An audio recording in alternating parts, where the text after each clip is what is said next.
एक बार लक्ष्मी और धर्म में बहस हो जाती है। लक्ष्मी कहती है मैं बरी हूं और धर्म कहता है मैं बरा हूं। दोनों लोगों में जोरदार बहस होती है। तब लक्ष्मी कहती है हमें भगवान शिव के पास जाना चाहिए, वहीं इसका फैसला करेंगे। तब धर्म ने कहा ठीक है। दोनों लोग भगवान शिव के पास गए। भगवान शिव उन दोनों को आते देख खड़े हो गए और हाथ जोड़कर बोले, हे माँ लक्ष्मी, हे धर्म, मैं आप लोग की क्या सेवा कर सकता हूँ। अगर आप यह कहानी सुन रहे हैं तो पूरा सुनिए। इस कथा को आधा अधूरा छोड़कर जाने की गलती मत करिएगा, क्योंकि इस पवित्र कथा को आधा अधूरा छोड़ने से आपको पाप भी लग सकता है। इसलिए इस कथा को पूरा सुने। आप शिव भक्त हैं तो भोलेनाथ का अनादर ना करें। हे परम परमेश्वर महादेव, हम दोनों आपके पास फैसला कराने आए हैं कि हम दोनों में कौन बड़ा है, धर्म बड़ा है या लक्ष्मी। ये बात सुनते ही भगवान शिव सोचने लगे, अगर मैं कहता हूँ धर्म बड़ा है तब लक्ष्मी माँ मेरा साथ छोड़ देगी। अगर मैं कहता हूँ कि लक्ष्मी बरी है तो धर्म मेरा साथ छोड़ देगा।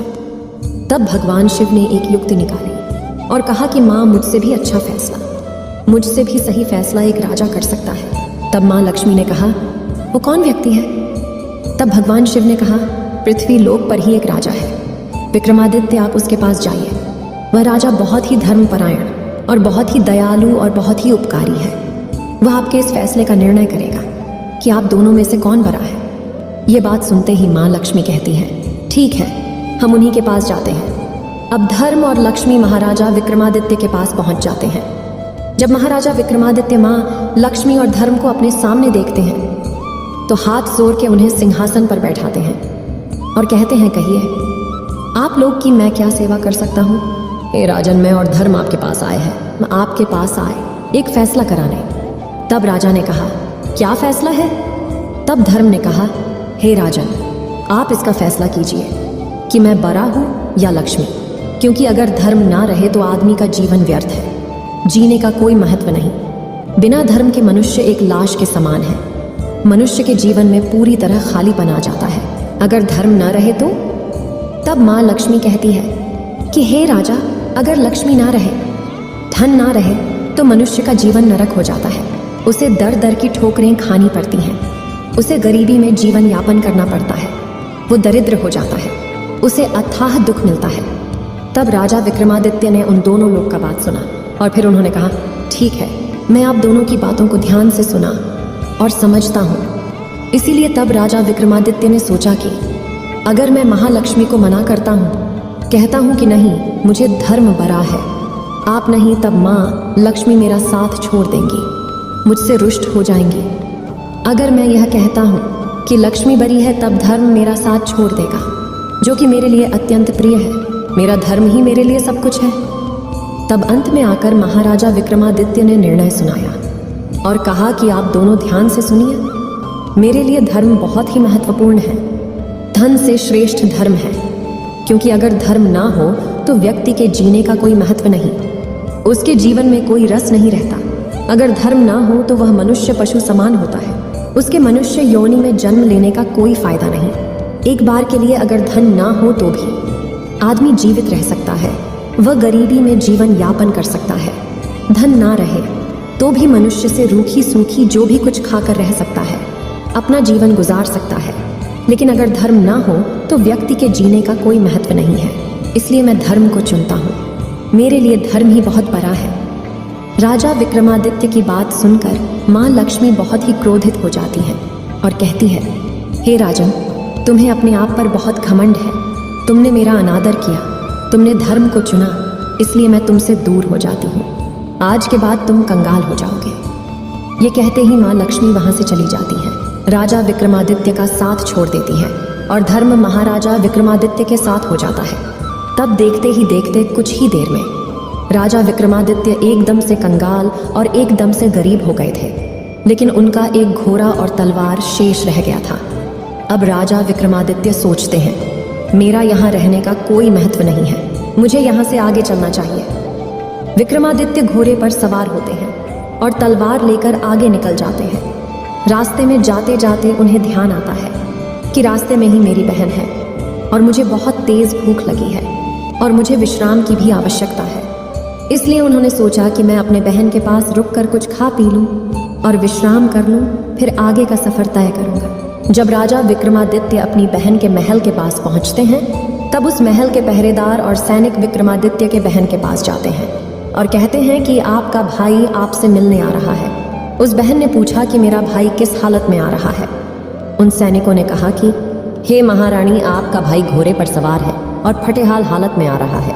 उसके कपड़े गंदे हैं, मैले हैं और फटे हुए हैं। ये बात सुनते ही राजा विक्रमादित्य की बहन ने कहा, तुम उसे घोड़े के अस्तबल में रुकने को कहना, वहीं उसके बैठने और विश्राम करने की व्यवस्था कर दो। मैं कुछ देर बाद आती हूँ। जब राजा विक्रमादित्य अपनी बहन के महल के अंदर पहुंचते हैं, तब दरबारियों ने और सैनिकों ने उन्हें अस्तबल में ठहराया, जहां घोड़े बांधे जाते हैं, जहां घोड़ों के रहने की व्यवस्था होती है। राजा विक्रमादित्य यह देखते हुए भी कुछ नहीं बोलते, चुपचाप बैठते हैं और अपनी बहन के आने का इंतजार करते हैं। जब उनकी बहन उनके पास आती है तो उन्हें खाने के लिए एक सूखी रोटी लेकर आती है। यह देखते ही महाराजा विक्रमादित्य के आंखों में आंसू आ जाते हैं, लेकिन तो भी वो कुछ नहीं कहते हैं। बहन, तुम रोटी तो ले आई हो, लेकिन पानी ले आओ, मुझे प्यास लगी है। अब विक्रमादित्य की बहन पानी लाने के लिए जाती है और वो राजा उस रोटी को जमीन के अंदर गड्ढा खोद के उसमें डाल देता है और कहता है, हे धरती माँ, इसे सही सलामत इसी प्रकार रखिएगा। मैं फिर से एक बार आऊँगा और आपसे इस रोटी की मांग करूँगा तो आप मुझे दे दीजिएगा। धरती माँ ने उसे अपने अंदर समाहित कर लिया। फिर क्या था, राजा विक्रमादित्य किसी से बिना बताए चुपचाप वहाँ से निकल जाते हैं और आगे का सफ़र तय करते हैं। रास्ते में चलते चलते उनके मित्र का घर आता है तो वो सोचते हैं कि यह मेरा बहुत ही प्रिय और बहुत ही घनिष्ठ मित्र है। मैं इसके पास जाता हूँ, इसके पास कुछ भोजन करके विश्राम कर लूँगा। विक्रमादित्य के मित्र ने देखा कि मेरा मित्र आया है तो उसने विक्रमादित्य का खूब स्वागत किया और उसे भोजन करने के लिए कहा। जिस स्थान पर राजा विक्रमादित्य भोजन करने के लिए बैठते हैं, उन्हीं के पीछे एक खूंटी था। खूंटी पर ही 9 लखा हार टंगा हुआ था। जैसे ही राजा विक्रमादित्य एक निवाला अपने मुंह में डालते हैं, वो जो खूंटी होती है अपने अंदर उस हार को समाहित करने लगती है, निगलने लगती है। यह बात देखते ही राजा विक्रमादित्य समझ जाते हैं कि ये जो हो रहा है माँ लक्ष्मी की वजह से हो रहा है। वो मुझसे रुष्ट है और बहुत ही क्रोधित है, वही यह सब कर रही है। इसी तरह करते करते जब वो पूरा भोजन खत्म करने लगते हैं, तब वो खूंटी पूरी तरह से उस हार को अपने अंदर निगल जाती है। जब उस दोस्त की पत्नी यह देखती है कि उसका 9 लखा हार खूंटी से गायब है, तब वह विक्रमादित्य पर चोरी का इल्जाम लगाने लगती है और कहती है, आपने ही मेरे हार को चुराया है। आप कंगाल हो गए हैं, इसलिए आपके मन में चोरी का भाव आ गया, इसलिए आपने मेरे हार को चुरा लिया। लेकिन उस दोस्त ने कहा कि नहीं, मेरा मित्र कभी चोरी नहीं कर सकता, क्योंकि मैं इसे बचपन से जानता हूँ, ये कभी चोरी कर ही नहीं सकता। उस मित्र के लाख समझाने के बाद भी उसकी पत्नी नहीं मानती और राजा विक्रमादित्य को अपने घर से बाहर निकाल देती है। इतना सब होने के बावजूद भी राजा विक्रमादित्य कुछ नहीं कहते और शांत होकर घर से बाहर निकल जाते हैं और आगे का सफर फिर तय करने लगते हैं। अब चलते चलते उन्हें रात हो जाती है और वो सोचते हैं कि रात में सफर करना ठीक नहीं है, हम सुबह में सफर करेंगे। यह सोचकर राजा अपने घोड़े को खड़ा करते हैं और अपनी तलवार को लेकर एक पैर के नीचे बैठ जाते हैं। कुछ ही देर बाद उन्हें नींद आ जाती है और उसी स्थान पर 2 चोर चोरी करके आते हैं और पीछे से राजा के सैनिक उनके पीछे पीछे आ रहे हैं, क्योंकि उन चोरों ने ही राजा के राजमहल में चोरी किया था। यह सब देखकर वे दोनों चोर डर जाते हैं, सोचते हैं कि सैनिक अब हमारे करीब आ गए हैं, हमें पकड़ लेंगे। तब उन चोरों ने चोरी किए हुए धन को महाराज विक्रमादित्य के पास ही छोड़कर वहां से भाग जाते हैं। जब सैनिक राजा विक्रमादित्य के पास आते हैं तो देखते हैं कि इतना सारा धन पड़ा हुआ है, तो वह सोचते हैं कि यही चोर है। विक्रमादित्य को गिरफ्तार कर लिया जाता है, उन्हें कैद करके राजा के पास लेकर जाता है। राजा यह सब चीजें देखकर बहुत ही क्रोधित होता है। इस बात से गुस्सा होकर राजा ने आदेश दे दिया कि इस व्यक्ति का हाथ और पैर काट दिया जाए, इसे अपंग बना दिया जाए। इतना सुनने के बाद भी विक्रमादित्य अपने सफाई में कुछ नहीं कहते, मौन रहते हैं। राजा के सैनिकों द्वारा विक्रमादित्य का हाथ और पैर काट दिया जाता है। राजा ने फिर आदेश दिया कि इसे नगर के ही चौराहे पर बैठा दिया जाए, ताकि लोग देखें और इससे सबक लें कि हमारे राज्य में चोरी करने का क्या परिणाम होता है। राजा के सैनिक विक्रमादित्य को उठाकर नगर के ही चौराहे पर बैठा देते हैं अब हर रोज उस चौराहे के पास से गुजरता, विक्रमादित्य को देखकर उन्हें ठूकता और उन्हें गालियां देता और कहता कि ये तो चोर है, चोरी करेगा तो ऐसा ही फल पाएगा ना। यह कहते हुए लोग वहां से गुजर जाते चले जाते हैं। लेकिन एक दिन की बात है, एक दिन उसी रास्ते से एक ग्वाला घी की मटकी लिए हुए जा रहा था। वह बहुत ही दयालु था। विक्रमादित्य जब उस व्यक्ति को देखते हैं तो समझ जाते हैं ये व्यक्ति स्वभाव का बहुत ही अच्छा है। तो उसने उस व्यक्ति से कहा, हे राहगीर, आपके पास अगर पानी हो तो मुझे पिला दीजिए, मुझे बहुत ही प्यास लगी है। उस ग्वाले ने बिना सोचे समझे अपने थैले से पानी निकालकर विक्रमादित्य को पिलाया और कहा, तुम चोरी क्यों किए? अगर चोरी नहीं किए होते तो ऐसी सजा नहीं मिलती। न तुम चोरी किए हो, राजा के दोषी हो, फिर भी मैं तुम्हें पानी पिला रहा हूँ। और फिर वहां से चलता बना। जब ग्वाला दूसरे नगर में घी बेचने के लिए जाता है तो वह घी बेचता है, लेकिन उसका घी खत्म नहीं हो रहा था। यह देखकर वह बहुत ही हैरान होता है कि मैं इतना सारा घी बेच रहा हूँ, फिर भी मेरे मटके से घी खत्म नहीं हो रहा है। ये देखते हुए वह सोचने लगता है कि ये क्या बात है। पूरा दिन का कमाई करने के बाद उसके पास अच्छी खासी रकम हो जाती है और वह अपने घर आता है और अपनी पत्नी से कहता है कि आज बहुत ही विचित्र बात हुई। मैंने राजा द्वारा सजा पाए गए, इंसान का मदद किया और पानी पिलाया, तो आज मेरे साथ एक चमत्कार हुआ। मैं जितना भी घी बेच रहा था उतना ही ज्यादा बढ़ रहा था। मेरे मटके में से घी खत्म ही नहीं हो रहा था। लगता है वह जरूर कोई दिव्य आत्मा है, वह कोई अच्छा पुरुष है। तब ग्वाले की पत्नी ने कहा कि यह स्वामी, हमारे पास एक भी औलाद नहीं है, हम औलाद के सुख से वंचित हैं, हम लोग इतने बूढ़े हो गए हैं। आप ऐसा करिए कि उस व्यक्ति को हमारे घर लेते आइए, हम उसे अपना बेटा समझकर, बेटा मानकर उसके साथ जीवन यापन करेंगे। तब ग्वाले ने कहा, तुम्हारी बात तो ठीक है, लेकिन इसके लिए हमें राजा से इजाज़त लेनी होगी, उनकी अनुमति लेनी होगी।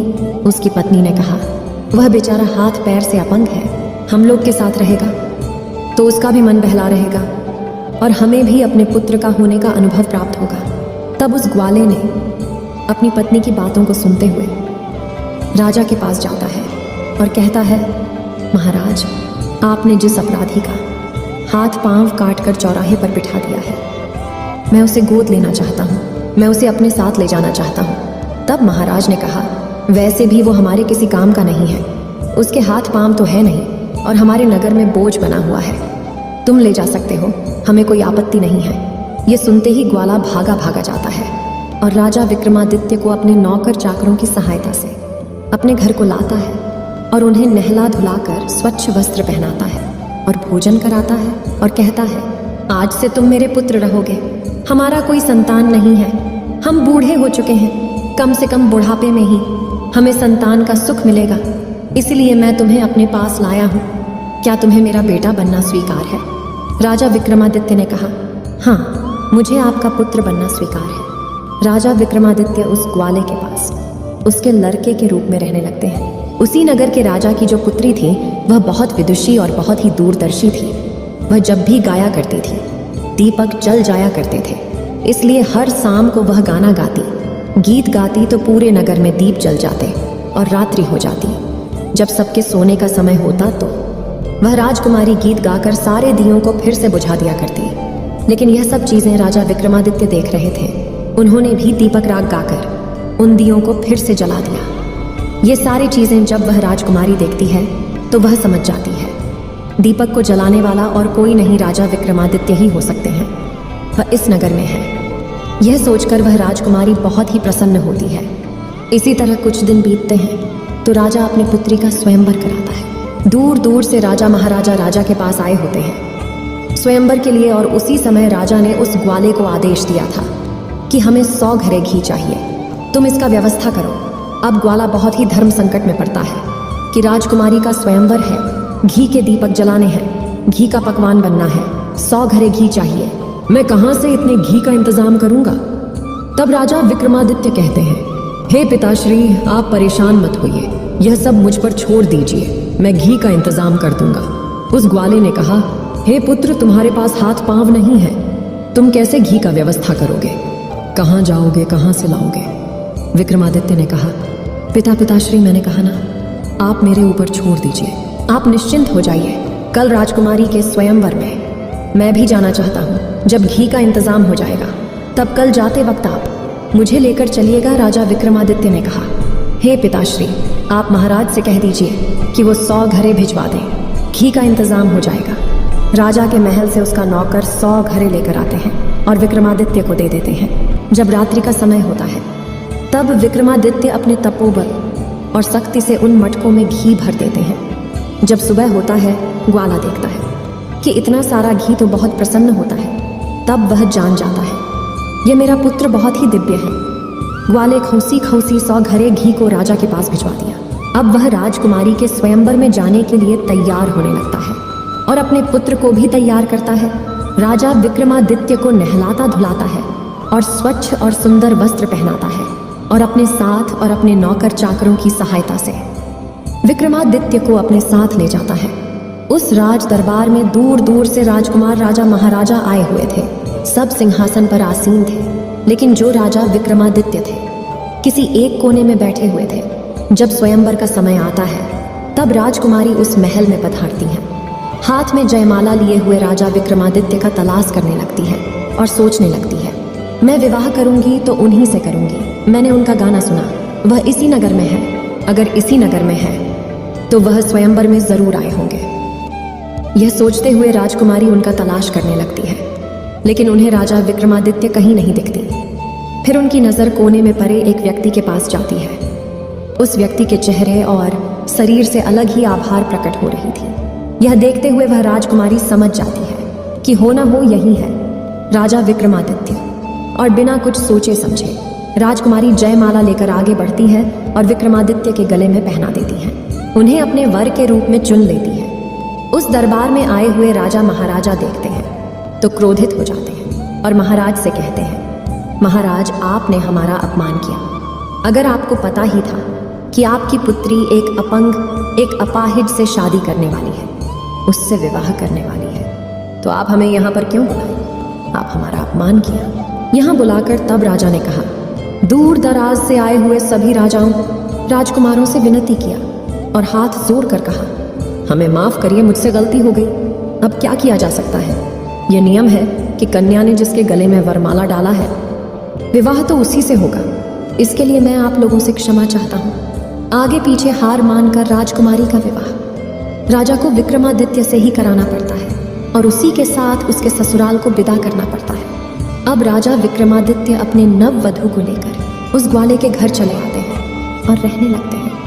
एक दिन राजा विक्रमादित्य अपनी पत्नी से कहते हैं, हे प्रिय, मुझे हिरण का मांस खाने का इच्छा हुआ है, तुम अपने भाइयों से हिरण का मांस लेकर आओ। यह सब सुनते ही राजकुमारी का तो मन नहीं होता है कि मैं अपने भाइयों से कुछ मांगने के लिए जाऊं, लेकिन अपने पति की इच्छा का मान रखते हुए वह अपने और अपनी भाभी से कहती है कि भाभी, मुझे हिरण का मांस खाने का इच्छा हुआ है, आप मुझे हिरण का मांस लाकर दे दीजिए। राजकुमारी अपने पति का नाम नहीं लेती है, क्योंकि मेरे पति का अपमान किया जाए, इसलिए वह अपने लिए कहती है कि मुझे हिरण का मांस खाने का मन कर रहा है। यह बात सुनते ही राजकुमारी की भाभियां उसकी खिल्ली उड़ाने लगती हैं। कहती हैं कि चलो चलो, अगर ऐसी ही बात है तो तुमने अपाहिज व्यक्ति को क्यों चुना? उससे शादी क्यों किया? तुम्हें किसी अच्छे पुरुष से शादी करना चाहिए था ना, वो तुम्हें हिरण का मांस लाकर देता। यह बात सुनते ही वह राजकुमारी वापस चली आती है और अपने पति से कहती है, हे स्वामी, मैं अपने घर गई थी, ऐसी ऐसी बातें मुझे सुनने को पड़ी। तब महाराजा विक्रमादित्य ने कहा, ठीक है, कोई बात नहीं, तुम वापस अपने भाभी के पास जाओ और कहो मेरे पति का घोड़ा और तलवार मुझे दे दीजिए। रूमाल को दिखा देना, वो सामने हो जाएंगे और तुम्हारे साथ चले आएंगे। अब राजकुमारी उस रूमाल को लेकर राजा विक्रमादित्य के कहे अनुसार अपने भाभी के पास चली जाती है और अपने भाभी से कहती है, भाभी, आप मेरे पति का तलवार और घोड़ा मुझे दे दीजिए। तब उस राजकुमारी की भाभियां सोचती हैं कि वैसे भी उस तलवार और घोड़े ने आतंक मचाया हुआ है, जीना मुश्किल कर रखा है, इससे अच्छा है इस राजकुमारी को ही दे दूं, काट मर जाएगी। जब उस घोड़े और तलवार के पास राजकुमारी को ले जाया जाता है तब वह देखती है वह तलवार सांप बन के उसके ऊपर टूट पड़ता है और घोड़ा भी उछल उछल के दुलत्ती मारने लगता है। राजकुमारी जो अपने साथ रुमाल लाई थी उसे दिखा देती है। यह देखते ही तलवार और घोड़े शांत हो जाते हैं और राजकुमारी के साथ चले जाते हैं। घर आने के बाद विक्रमादित्य ने कहा कि मुझे इस घोड़े पर बैठा दिया जाए, मैं खुद सीकर करने जाऊंगा। तुम्हें कैसी बातें कर रहे हो? तुम्हारा हाथ पांव नहीं है और तुम इस घोड़े पर कैसे जाओगे, कैसे शिकार करोगे? तब विक्रमादित्य ने कहा, पिता श्री, आप कृपा कर अन्य लोगों की सहायता से मुझे इस घोड़े पर सवार करवाइए। अपने बेटे के जिद के आगे उस ग्वाले को झुकना पड़ा। उसने अपने नौकर चाकर से कहकर और स्वयं राजा विक्रमादित्य को उठाकर उस घोड़े पर बैठाया। जब वह सर ऊपर करके देखते हैं तो राजा विक्रमादित्य का हाथ पैर सही सलामत है। उनका हाथ पैर आ चुका था, वह फिर से स्वस्थ हो चुके थे। यह चमत्कार देखते ही उनकी आंखों पर विश्वास नहीं होता है। जैसे ही राजकुमारी अपने पति से पूछने को बढ़ती है कि हे महाराज, यह कैसे हुआ, यह क्या चमत्कार है, उससे पहले ही राजा विक्रमादित्य ने कहा, मैं पहले शिकार करके आता हूँ, उसके बाद बताऊंगा। ये कैसे हुआ? राजा विक्रमादित्य शिकार करने के लिए एक जंगल में चले जाते हैं। कई शिकार करने के बाद उन शिकार का कान और पूंछ काट लेते हैं और उन्हें वहीं पर छोड़कर वापस चले आते हैं। और उसी जंगल में उसी दिन राजकुमारी के भाई भी शिकार करने के लिए गए थे। जब वे देखते हैं कि किया कराया शिकार पड़ा है, ताज़ा ताज़ा शिकार है, तो उनका मन मचल जाता है। वे बहुत ही प्रसन्न होते हैं। बिना शिकार की यही वह उस किए गए शिकार को उठा लेते हैं और आगे बढ़ जाते हैं। जब राजा विक्रमादित्य शिकार करके अपने घर वापस आते हैं तो अपनी पत्नी को मेरा हाथ पैर कैसे वापस आ गया, कैसे मैं ठीक हो गया? उन्होंने कहा, मेरा घोड़ा और तलवार मेरा धर्म है। इन्हीं की वजह से मेरे हाथ पैर वापस सही हो गए और मेरा नाम विक्रमादित्य है। मैं एक राजा हूँ। यह बात सुनते ही वह ग्वाला राजा विक्रमादित्य के पैर में गिर पड़ा और कहने लगा, मुझे माफ़ करिएगा, मुझसे जो भी गलती हुई मुझे माफ़ कर दीजिए। तब राजा विक्रमादित्य ने कहा, आपकी इसमें कोई गलती नहीं है। आपने तो मेरे सगों से भी अच्छा व्यवहार मेरे साथ किया, मुझे अपना पुत्र बना के रखा। उसके बाद राजा विक्रमादित्य ने अपनी पत्नी को कहा, तुम एक बार फिर से अपने भाभियों के पास जाओ और कहो कि मेरे भाइयों द्वारा जो शिकार करके लाया गया है मुझे उसे देखना है, और जब आपकी भाभियां उस शिकार को दिखाएं, इस थैले में जो मैं तुम्हें चीज दे रहा हूँ उसे वहां पर पलट देना और मेरे बारे में बताना। यह कहते ही वह राजकुमारी अपनी भाभी के पास चली जाती है और कहती है, भाभी, आज भैया ने शिकार करके लाया है, मैं उसे देखना चाहती हूँ। इसमें क्या बड़ी बात कि तेरा पति तो शिकार कर नहीं सकता, तो मेरे पति द्वारा किया गया शिकारी देख के ललचा लो। उस राजकुमारी की भाभी ने वह सारा सिक्का राजकुमारी को दिखा दिया। राजकुमारी ने कहा, भाभी, यह शिकार तो है, लेकिन इसकी पूंछ और कान कहाँ है? तब भाभियां बोली कि मुझे क्या पता कहाँ है। यह सुनते ही राजकुमारी ने जो अपने साथ थैला लाया था उसे पलट देती है। उस थैले में से कान और पूंछ गिर जाते हैं। तब भाभियां पूछती हैं कि यह कहाँ से आया, तो उसने कहा, यह शिकार मेरे पति द्वारा ही किया गया है। तब राजकुमारी वो सारी बातें कह सुनाती हैं और कहती है, मेरा पति कोई आम व्यक्ति नहीं है, वह राजा विक्रमादित्य है। यह बात सुनते ही उनके कान खड़े हो जाते हैं और यह बात राजा के पास भी जाती है। राजा दौड़े दौड़े अपने बेटे के पास आते हैं और कहते हैं, पुत्री, मुझे माफ कर दो, मुझे गलती हो गई। हम अपने दामाद को राजमहल में बुलाना चाहते हैं। विक्रमादित्य राजा के पास गए। राजा ने उन्हें साक्षात प्रणाम किया और कहा, हे महाराज, मुझसे गलती हो गई। आप इतने धर्मात्मा व्यक्ति और मैंने आपका हाथ पांव कटवा दिया, लेकिन फिर भी मुझे क्षमा कर दीजिए। तब राजा विक्रमादित्य ने कहा, आप लोग की कोई गलती नहीं है, ये जो कुछ भी हुआ है माँ लक्ष्मी की वजह से हुआ है। उन्हीं के रुष्ट होने की वजह से आप लोग की मति मारी गई थी, इसी वजह से ये सब हुआ, इसमें आपका कोई दोष नहीं है। अब फिर क्या था? राजा ने अपने दामाद का बहुत सेवा सत्कार किया और अपनी बेटी दामाद को अपने साथ ही कुछ दिन महल में रखा। उसके बाद राजा विक्रमादित्य ने कहा, मुझे अपने नगर जाने की इच्छा हो रही है, मैं अपने नगर जाना चाहता हूँ। तब राजा ने खूब सारा धन दौलत, लाव लश्कर देकर अपनी बेटी को अपने दामाद के साथ विदा किया। रास्ते में आते समय राजा विक्रमादित्य को अपने मित्र का घर मिलता है और वे अपने मित्र के घर जाते हैं। विक्रमादित्य का मित्र यह देखकर बहुत ही प्रसन्न होता है और सेवा सत्कार करने के बाद विक्रमादित्य के मित्र ने खाने का आग्रह किया। जब खाना लाया जाता है, खाना खाते समय पहला निवाला मुंह में डालते ही वह खूंटी धीरे धीरे हार उगलने लगती है। यह देखते ही उस मित्र की पत्नी हाथ जोड़कर बैठ जाती है। कहती है, हमें माफ करिएगा, हमने सोचा आपने हार को चुराया है। यह 9 लखा हार तो खूंटी पर ही था, खूंटी ही निकल गई थी। मुझे माफ करिए, मैंने आपको चोर कहा, आपने घर से निकाल दिया। तब विक्रमादित्य ने कहा, इसमें आपकी भी कोई गलती नहीं है, ये जो कुछ हुआ मतिभ्रम के कारण हुआ। माँ लक्ष्मी मुझसे रुष्ट थी, इसीलिए हुआ है, और अपने मित्र को क्षमा करते हुए राजा विक्रमादित्य वहां से विदा लेते हैं। जब वह आगे बढ़ते हैं तो उनकी बहन का ससुराल आता है। तब वह अपनी बहन के ससुराल जाने की इच्छा करते हैं। राजा विक्रमादित्य को दूर से ही आते हुए सैनिक देख लेते हैं और उनकी बहन के पास जाते हैं। कहते हैं, आपका भाई आपसे मिलने आ रहा है। तब उनकी बहन कहती है कि मेरा भाई किस हाल में आ रहा है। तब वह सैनिक कहते हैं कि आपका भाई लाव लश्कर के साथ सजा धजा घोड़े पर बैठ के अपनी पत्नी को लेकर आ रहा है। तब उस रानी ने कहा, मेरे भाई का स्वागत किया जाए, उसे राजमहल में ठहरने का इंतजाम किया जाए। जब राजा विक्रमादित्य अपनी बहन के महल में पहुंचते हैं तो उनका खूब आदर सत्कार होता है। उन्हें राजमहल में ठहराया जाता है। राजा विक्रमादित्य अपनी बहन का हाथ पकड़ते हैं और उन्हें उसी अस्तबल में ले जाते हैं जहां घोड़े बांधे जाते थे और धरती माता से कहते हैं, यह माँ, मैं आपसे अपनी अमानत लेने आया हूँ, कृपा कर आप मुझे मेरी अमानत दीजिए। या कहते हैं, धरती फट जाती है, उसमें से रोटी निकल जाता है। उस रोटी को उठाकर राजा विक्रमादित्य कहते हैं, हे बहन, तुमने मुझे अगली बार आने पर इसी रोटी को खाने को दिया था न। तब उसकी बहन फूट फूट कर रोने लगती है और कहती है, भैया मुझसे गलती हो गई, मैंने जो आपके साथ व्यवहार किया मुझे क्षमा करिए। तब राजा विक्रमादित्य ने कहा, नहीं, मैं तुमसे रुष्ट नहीं हूँ, मैं तुमसे नाराज नहीं हूँ, लेकिन मैं तुम्हें ये बताना चाहता हूँ कि अपनों के साथ कैसा व्यवहार करना चाहिए। अपनों के साथ किसी भी परिस्थिति में उसे किस तरह से व्यवहार करना चाहिए, ये तुम्हें मैं बता रहा हूँ, लेकिन इसके बजाय मैं उनसे नाराज नहीं हूँ। बस तुम्हें यह सीख लेना चाहिए, हमें अपनों से व्यवहार कैसा करना चाहिए। यह सब सुनते ही राजा विक्रमादित्य की बहन बहुत ही लज्जित होती है। जब राजा विक्रमादित्य अपने नगर को चले आते हैं तो नगर के मुख्य द्वार पर ही माता लक्ष्मी राजा विक्रमादित्य का प्रतीक्षा कर रही थी।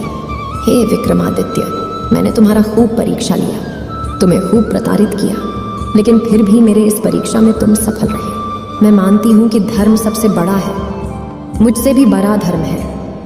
अगर धर्म है तो लक्ष्मी है, जहाँ धर्म रहेगा वहाँ लक्ष्मी भी रहेंगी। मैं तुम्हें आशीर्वाद देती हूँ कि चिरकाल तक, जब तक पृथ्वी रहेगी तब तक तुम्हें कोई नहीं भूलेगा, तब तक तुम्हें याद किया जाएगा। यह आशीर्वाद देते ही माँ लक्ष्मी वहाँ से अंतर्ध्यान हो जाती है और राजा का राजमहल राजपाट वापस आ जाता है और राजा विक्रमादित्य अपने महल में सुख चैन से राज करने लगते हैं। इस वीडियो को बोलते समय कोई त्रुटि हो तो मैं क्षमा चाहती हूँ। उम्मीद है आप सभी को ये वीडियो अच्छी लगी होगी। अगर आप शिव के सच्चे भक्त हैं तो चैनल को सब्सक्राइब और वीडियो को लाइक करके कमेंट में हर हर महादेव लिख दीजिए।